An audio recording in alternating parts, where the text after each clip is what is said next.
I'll touch upon compound interest because I think people just need to hear it as many times as possible till it sinks in, because it is very powerful. And so just an easy example with round numbers, if you have $10,000 a year and you invest that for 30 years, so you have $300,000 that you've invested.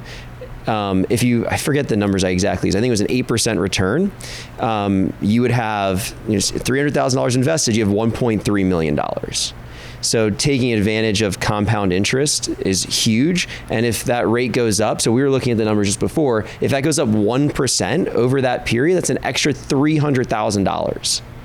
Just 1% difference on your $300,000 that you've invested, an extra 300 grand. So 1.3 to like 1.6 million roughly. So just being aware of that. And I've always looked at it as like every dollar that I spend now is $10 or whatever the multiple you want to use that I could have in the future.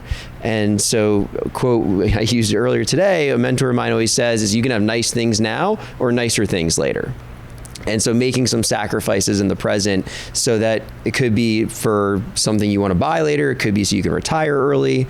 And I was just kind of curious. We had talked this morning about this number that I've been wanting to calculate. And I kind of just, yeah, I did. So it's like, how much is $1,000 worth to you in terms of time? And so if you, like some people I always think about financial freedom or retirement, not that you necessarily will stop working, but you can just do whatever the heck you want. Maybe you go work on climate change or on some other good social cause, but then you don't have to worry about money because you're financially free. So that's what retirement means to me.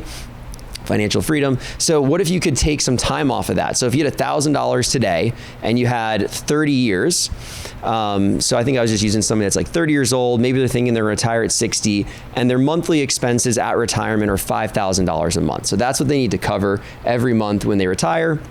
Well, if you can invest $1,000 at a 10% return, so I'm not taking into account that you're contributing any more money. You just have $1,000 today, you go invest it, gets 10% a year for 30 years, it's worth 17 grand. So what was 1 week of expenses for you, like, so right now you could go take a 1 week vacation, or you could take 17 weeks in 30 years.